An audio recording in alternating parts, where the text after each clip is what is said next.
Welcome back, Watchbangers, to the Berlin Time channel. And today's video is going to be a short one, a quick update to my 3D printed baskets. So come along. So what happened last video is I just showed you guys what I designed, how to use the slicer for the 3D printer, then how I actually printed it, and the whole process of that. And I introduced you to the final product and the ideas and its qualities. And yeah, so today I'll present you the new update, so the overworked version of the first prototype. So I had to build this thing from the ground up again. It was a lot of work, and this isn't even the final design. I think I overworked it like 8-9 times in the end. Yeah, it was a lot of hours in the workshop and in front of 3D printers and just breaking my head around them. And I managed to sneak or borrow a 3D printer from work and take it home. So I placed so this is the the process of building it. It's still the metal wafer which comes in the bottom, and the design did change slightly because now I'm also inserting the mesh on the sides here in a second. So that was one big design flaw, but I'll go into that later. So I'm putting in the mesh here, and now it just prints over it, and that's basically it. And yeah, so I printed everything, and this is the final result. So as you can see, the stability is still there, so it doesn't flip around or rattle around during the cleaning.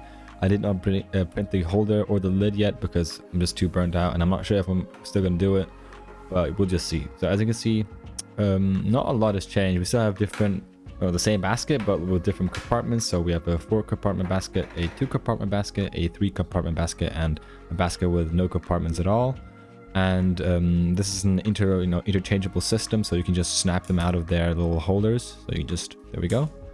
And you can just smack it into a new one. And basically the idea behind it is that if you want to change up your cleaning rack, or you have like a different movement, or something special, you can just print the walls again and just customize it basically.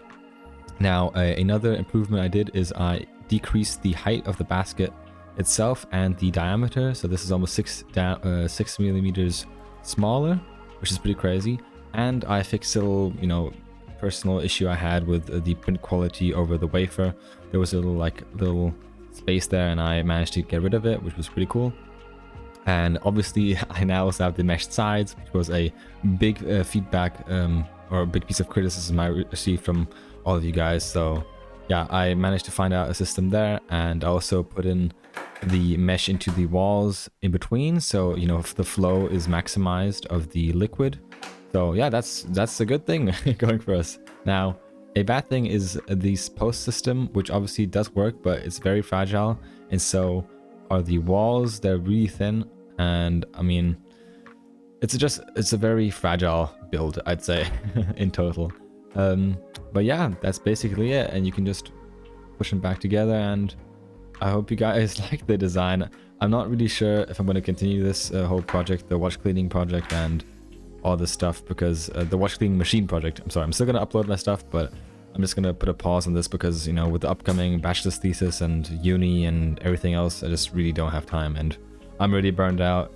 And yeah, so I think I'll have to put this on ice. But I hope you guys like the progress. Obviously you can still write me, critique it, yeah, tell me what you think, and I hope I'll see you guys on my channel anyways. So stay safe, keep on cleaning your watches and innovating this kind of stuff, and yeah, see you next time, Watchbangers. Stay healthy.